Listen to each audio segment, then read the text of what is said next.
Good morning, everyone. Thank you for all being here. I'm here with my colleague Lee Zeldin to talk about steps we can take to make schools safer for our students. We are both fathers, Lee and I. The tragedy we witnessed on Tuesday in Texas is heartbreaking and horrifying. There's a special place in hell for someone so vile that they would indiscriminately murder children and their teachers. There is no place in this world for someone so deranged and demonic. Additionally, we witnessed the racist, hate-filled massacre of 10 individuals, friends and neighbors, in Buffalo 2 weeks ago. I join the entirety of the nation in praying for these families and grieving the loss of so many lives lost far too early. While the investigation into Texas is still ongoing and more will come to light, my colleagues and I are looking forward right now to how we can better ensure safety in our schools across the board. Many ideas have been discussed, some implemented this week as well by the Buffalo School District, which I served for 7.5 years. These include single points of entry, proper identification, and the credentials to gain access to schools, pre-confirmation of all visitors, key card access systems, updated camera systems, bulletproof glass, and metal detectors. There are a few steps we can take right now to harden our schools on the outside to better ensure our schools have a safe learning environment on the inside. I am also a proponent of security being added to our schools, especially in the form of school resource officers. Many schools already do this, but I believe all schools throughout the nation should implement it. In my mind, they provide a twofold benefit. First, it is an armed, trained police officer who is in the school and can respond to a dangerous situation accordingly. This is not only includes the situation involving a firearm, but it also regards gang violence, drugs in schools, sex offenders outside the perimeter. Resource officers help address a plethora of dangers children face. And second, it helps our goal of building healthier relationships between our police and our community. I've seen when I was on the school board firsthand how effective SROs are. They are on the premises, ideally in one school all day long. They are armed and trained, as I mentioned, but also they get to know the students and they can, the good ones really can pick up if something's wrong, if something is awry with the student, and do something, initiate assistance prior to anything manifesting that is a danger to adults or children in that school. It gives the opportunity clearly for police officers to interact with them and vice versa.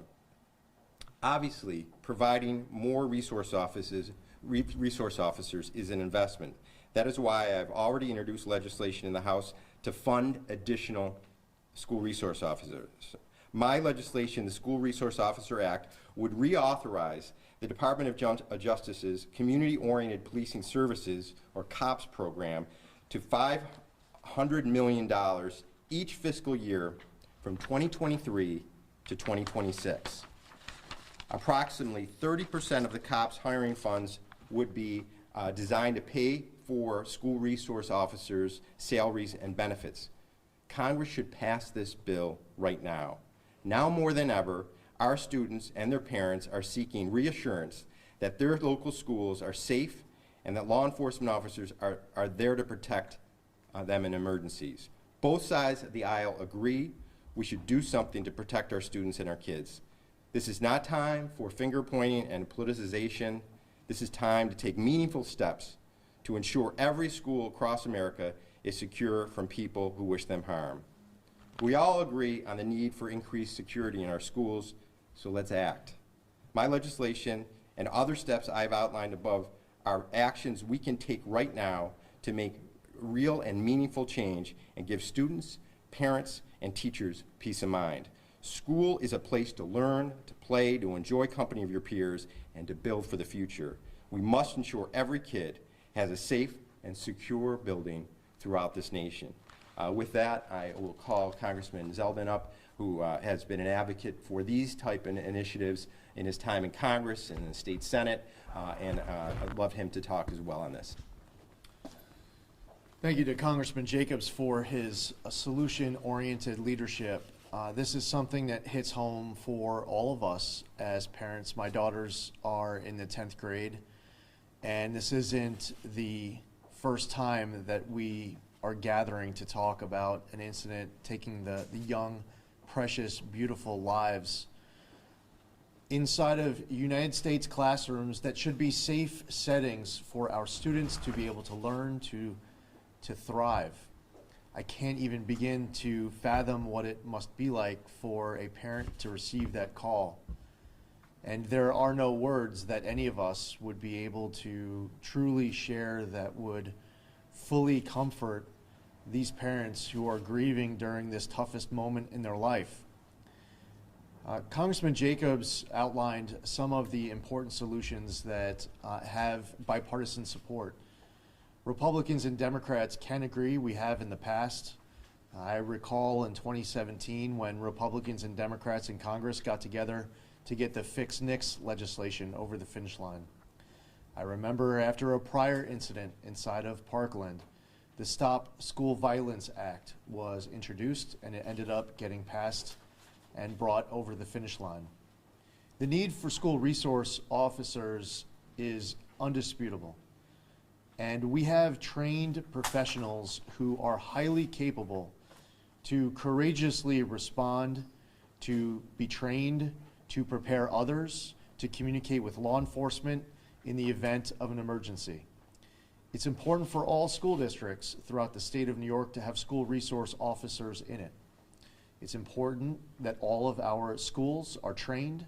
There are experts who are volunteering their services. I had a Navy SEAL contact me 2 days ago, offering to train individuals in all school districts. He said, listen, it would be easy. We can get everybody virtually on the line right now, and he'd be able to train from his experience as a former Navy SEAL on the ways to secure facilities such as these.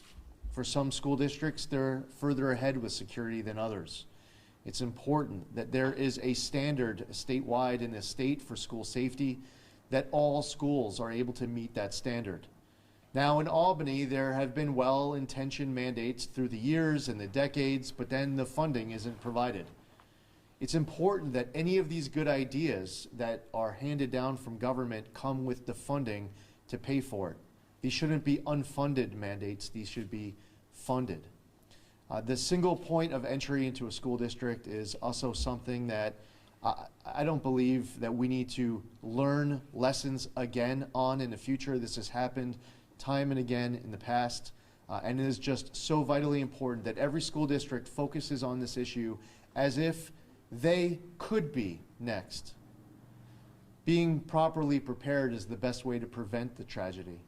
And sometimes for shooters, they target particular locations because they feel like they will meet little to no resistance.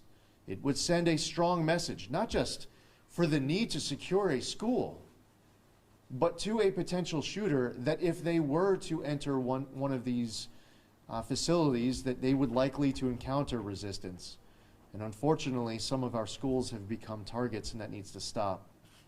Congressman Jacobs thought it was, and I agree with him, very important for us to gather this morning to talk about school safety here locally, throughout the state, and throughout the country.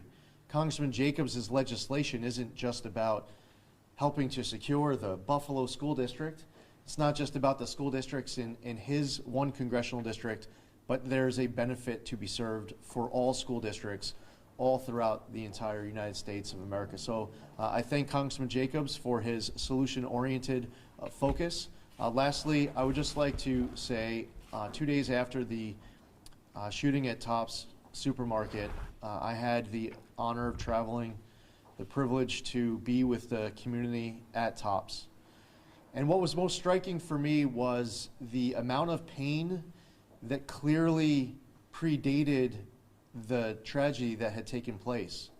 This is a community that, while it has been challenged as much as it possibly could with this shooting of this awful human being who is trying to murder as many black lives as possible, somebody who was a proud anti-Semite and somebody filled with a tremendous amount of raw, violent hate.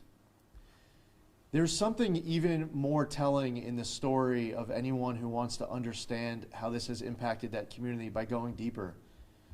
That community clearly has been suffering from challenges related to crime, related to poverty, education challenges. There are people who might be paying attention to this particular press conference. They live in a community where you have 3 different options of which supermarket you want to go to. Well, for those who live around Top Supermarket, you know, that's their only option. It's a microcosm of so many other communities right now across this state and across this country where people are suffering as a community. And you have kids stuck in multi-generational poverty. You have students searching for hope and reason and purpose to attend school. And hopefully with all of the attention that is had on what took place at Top's Supermarket, that we also take this opportunity to also pursue solutions to help this community in all of the other ways that it has felt pain for so long. So thank you again, Congressman Jacobs, and I look forward to hopefully seeing your efforts get across the finish line so that school resource officers will exist in every school in the entire country. I know that Congressman Zeldin has to go soon, so I'm going to allow, if there's any questions for Congressman Zeldin, then I'll be here as long as anyone else wants to. Yeah, Congressman, with regards to the gun legislation that the governor proposed this week, raising the age to purchase AR-15s to 21 and microstamping ammunition, your thoughts on either of those proposals? So I have long, and many other people have long opposed the microstamping legislation. It can be easily defeated with household tools. This is actually a perfect example of a bill that if you play out what it means, once it's implemented, it doesn't end up carrying out the intended purpose. See, law-abiding citizens would follow the law. But if you're seeking to carry out a crime with a firearm, you're not going to be looking to honor the microstamping legislation. That's the furthest thing from your mind. And it can be easily defeated with household tools, which has long been a problem as it relates to the microstamping proposal. I signed up when I was 18 for the United States military. In 4 days, I finished up my 19th year in the Army. I did 4 years on active duty. I've been in the Army Reserve since, and it's an honor to continue to serve. We have people who stand up to serve in our military. They're 18, they're 19, they're 20 years old, and they are trained to safely and securely carry a firearm. For me, in the military today, I have a 9mm more than I have an M4. There is a right, if you choose, as a 19-year-old, you're a 20-year-old here in New York State, and you want to safely and securely obtain a firearm for your personal self-defense, that's a Second Amendment right. Now, if you want to propose a change to the Second Amendment, that's a whole other debate. But the Second Amendment does exist, and for those law-abiding 18, 19, 20-year-olds, they don't lose that right. It's not a right for Kathy Hochul to take away and give back on her whim and with her calculation.